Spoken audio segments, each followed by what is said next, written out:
प्रभु परमेश्वर को धन्यवाद देंगे प्रियो आज के सुंदर दिन के लिए जो दिन उसने एक बार फिर से मुझे और आपको दिया है। प्रियो, ये बहुत सारी गहरी बातें हैं जिनको हम देख रहे हैं, इसलिए मैं परमेश्वर को धन्यवाद देता हूं कि परमेश्वर हमें इन सारी चीज़ों में से इस बात को दिखाना चाहता है कि हम कहाँ हैं, हम किस स्थिति में हैं। इसलिए आज के दिन की शुरुआत परमेश्वर के वचन के साथ और इस वचन के साथ मैं आप सभी का स्वागत वेलकम करना चाहूँगा। आप हमारे साथ लिविंग क्रिश्चियन मूवमेंट फेलोशिप की इस मिनिस्ट्री में अपनी प्रार्थनाओं के द्वारा सहयोग कर रहे हैं और प्रभु आप सबको बहुत आशीष देगा और प्रभु का हाथ आपके साथ है। यदि आपको अभी तक कैलेंडर नहीं मिला है तो आप हमें इसके लिए लिख सकते हैं और हम यहाँ से आपको एक कैलेंडर भिजवाएंगे। प्रियो, आज हम फिर पहले कुछ पदों को 9 अध्याय के कुछ पदों को पढ़ना चाहेंगे, जैसा हमने कल पढ़ा था 11 पद तक। लेकिन यहाँ लिखा है, जब 5वें स्वर्गदूत ने तुरही फूंकी तो मैंने स्वर्ग पर से पृथ्वी पर तारा गिरता हुआ देखा और उसे अथाह कुंड की कुंजी दी गई थी। उसने अथाह कुंड को खोला और कुंड में से बड़ी भट्टी का सा शब्द हुआ, धुआं हुआ और कुंड के धुएं से सूर्य और वायु अंधकार में हो गई। उस धुएं में से पृथ्वी की टिड्डियां निकली और उन्हें पृथ्वी के बिच्छुओं की सी शक्ति दी गई। उनसे कहा गया कि पृथ्वी की घास को न किसी हरियाली को न किसी पेड़ को हानि पहुंचाए, केवल उन मनुष्यों को हानि पहुंचाए जिनके माथे पर परमेश्वर की मोहर नहीं है। परमेश्वर अपने इस वचन के पढ़े और सुने जाने पर आशीष दे। आमीन। दुआ करेंगे। प्रभु जी, हम आपके हृदय से आभारी हैं आज के इस सुंदर दिन के लिए। प्रभु जी, आपने दिया ये जीवन, आपने हमें दिया। प्रभु, आज के दिन में हम आपकी महिमा कर सकते हैं। आज के दिन में हम आपके नाम को धन्य कह सकते हैं। आज के दिन में प्रभु जी हम आपकी तारीफ कर सकते हैं। अपने मुंह को खोलकर प्रभु भले बुरे का ज्ञान प्राप्त कर सकते हैं, एक दूसरे से बातचीत कर सकते हैं, एक दूसरे को प्रभु प्रोत्साहन कर सकते हैं, एक दूसरे के विरोध में बोल सकते हैं। प्रभु, हम धन्यवाद देते हैं, आपकी स्तुति करते हैं कि आप हमें संभालते हैं। प्रभु जी, ये जीवन दे दिया, इसके लिए धन्यवाद। हम चाहते हैं प्रभु, ये जीवन जब आपने दिया है ये केवल मनुष्यों की भलाइयों के लिए, मनुष्य की सेवा के लिए, एक दूसरे की सहायता के लिए प्रभु हो, ताकि हम एक दूसरे की सहायता करते चले जाएं और इसके द्वारा भी प्रभु आदर महिमा आपको मिल सके और जो आपकी योजना है, जो आपकी इच्छा प्रभु, उसको हम पूरा कर सकें। बड़े आदर के साथ, दीनता नम्रता के साथ हम अपने आप को, अपने तुच्छ और कमजोर निर्बल जीवन को आपके हाथ में सौंपते हैं और चाहते हैं प्रभु हमारे प्रदेश पर आपकी आशीष हो, इस प्रदेश पर आपकी दया दृष्टि बनी रहे, ये प्रदेश आगे बढ़ता जाए। यहाँ के मुख्यमंत्री अशोक गहलोत जी को आपके हाथ में सौंपते हैं। आपका हाथ उन पर चाहते हैं, आपकी करुणा उन पर चाहते हैं, आपकी सुरक्षा उन पर चाहते हैं। प्रभु जी, हमारे देश के लिए, देश के राष्ट्रपति के लिए, प्रधानमंत्री के लिए प्रार्थना करते हैं, उनको सुरक्षित रखें। आपका हाथ उनके साथ साथ बना रहे। सारी महिमा हम आपको देते हुए इस प्रार्थना को अपने प्रभु अपने धार करता यीशु मसीह के नाम से मांगते हैं। आमीन।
सब तेरे लिए, तूने भी उसे छेदा था,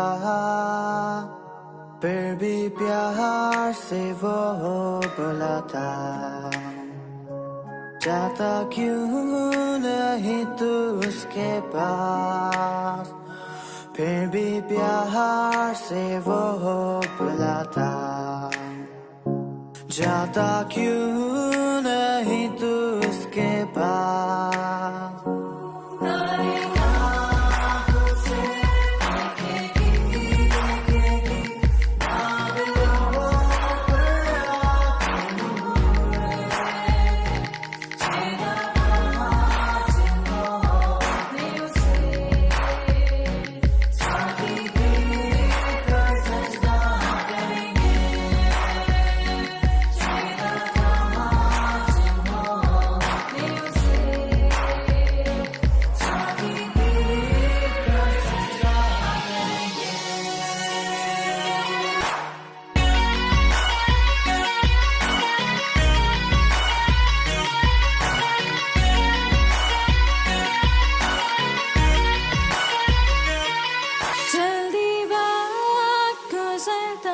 जाता है, रात अंधेरी आती है, तौबा कर दरवाजा होगा बंद, कुछ ना होगा वे पछताने से। तौबा कर दरवाजा होगा बंद, कुछ ना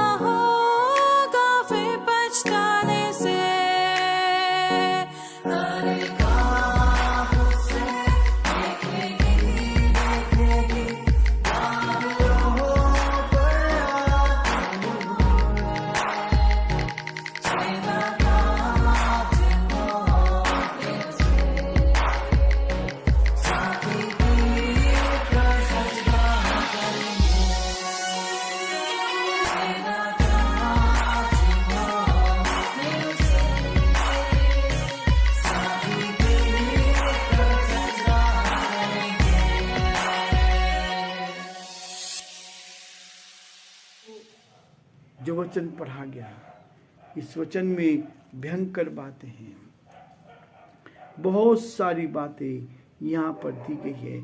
इसलिए प्रभु मुझे रात को और अधिक सचेत करना चाहता है, जागृत करना चाहता है, ताकि हम प्रभु के साथ आगे बढ़ते चले जाएं, प्रभु की महिमा कर सकें। यहाँ लिखा है, प्रभु तुरहियां फूंकी गई, एक तुरही के बाद विश्राम है, और विश्राम के बाद वो कहता है, उसके बाद एक घोषणा की गई, उकाव के द्वारा ये बताया जा रहा है आगे और भी कुछ होने वाला है। उकाव पक्षी इस बात के लिए बता रहा है और भी कुछ हो रहा है, और भी कुछ होने जा रहा है। इस बात को वो स्पष्ट करता है, इस बात को बताता है इसके बाद क्या होने वाला है। जो भयंकर है उसके लिए तैयार रहो। उकाव का वर्णन पुराने नियम में कई बार आया है। उकाव पक्षी के विषय में पुराने नियम में, इस बाइबल में बहुत बार बताया गया है। 7 तारा जो है, जो तारे के विषय में बताया गया है, अध्याय 9 में 2 तुरहियों का वर्णन है। जब 5वें स्वर्गदूत ने तुरही फूंकी तो स्वर्ग से पृथ्वी पर तारा गिरा। जिस तारे का वर्णन किया गया है, ऊपर से स्वर्ग से पृथ्वी पर तारा गिरता हुआ देखते हैं। ये तारा कैसा था, और इसके लिए बताया गया बाइबल में जहां भी तारे का वर्णन दिया गया है, किसी ना किसी विशेष आदमी या विशेष घटना के लिए दिया गया है, चाहे वह भली हो या बुरी हो।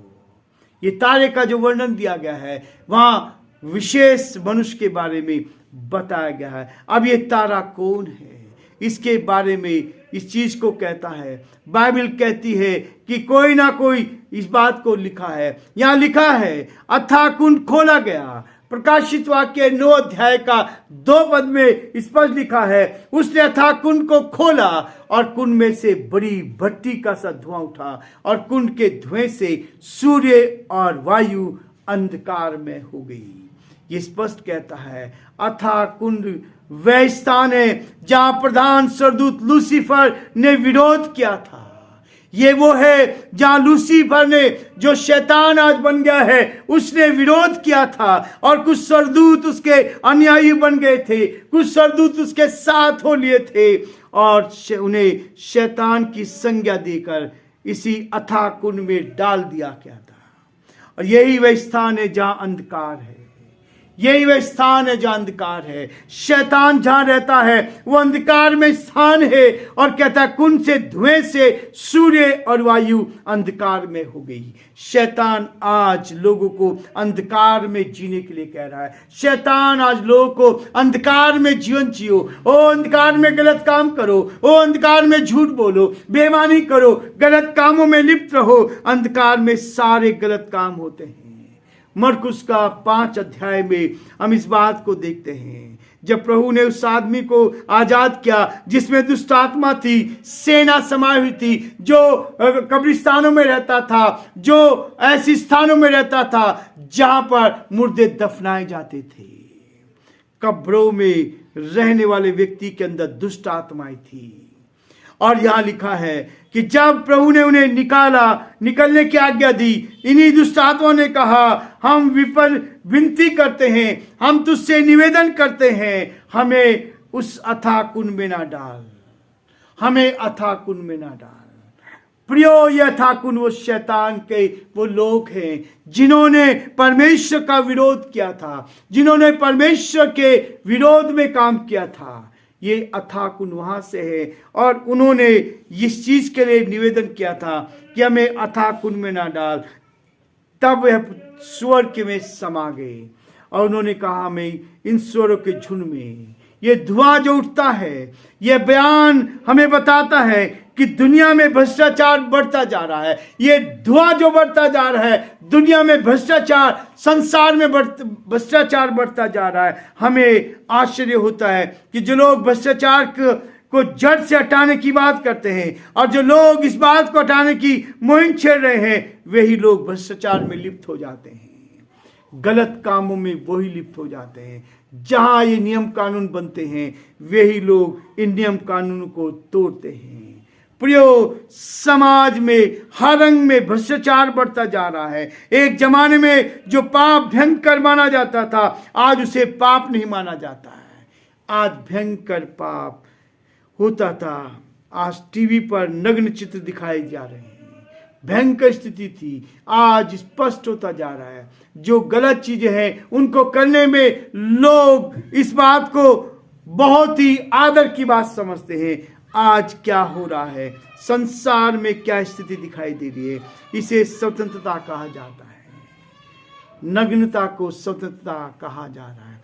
प्रियो, ऐसा नहीं, क्योंकि मनुष्य अब अपने शरीर की पूजा ज्यादा करने लगा है, अपने शरीर की पूजा करता है, अपने शरीर की पूजा में लगा हुआ है, क्योंकि मनुष्य अब अपने आप को कुछ बनाना चाहता है और वो इस बात को कहता है। यहां पर लिखा है, यह धुएं का जो भ्रष्टाचार के रूप में सारे विश्व में फैल गया है, सारी दुनिया में फैलता जा रहा है। ये एक स्थिति नहीं है, एक देश की स्थिति नहीं है, एक प्रांत की स्थिति नहीं है, ये सारी दुनिया की परिस्थिति है। ये सब कुछ सारी दुनिया में फैलता चला जा रहा है और इसी से बचाने के लिए वो प्रभु मुझे और आपको सचेत करना चाह रहा है प्रियो, ताकि हम प्रभु के साथ आ जाएं। ये अंधकार बढ़ता जा रहा है, उस धुएं में से पृथ्वी की टिड्डियां निकली। परमेश्वर हमारी सहायता करें। कल हम इन टिड्डियों के बारे में देखेंगे कि टिड्डियां क्या हैं और ये टिड्डियों को क्या अधिकार दिया गया है। प्रभु हम सबको बहुत आशीष दे ताकि हम इस वचन को समझ सकें और प्रभु की महिमा कर सकें।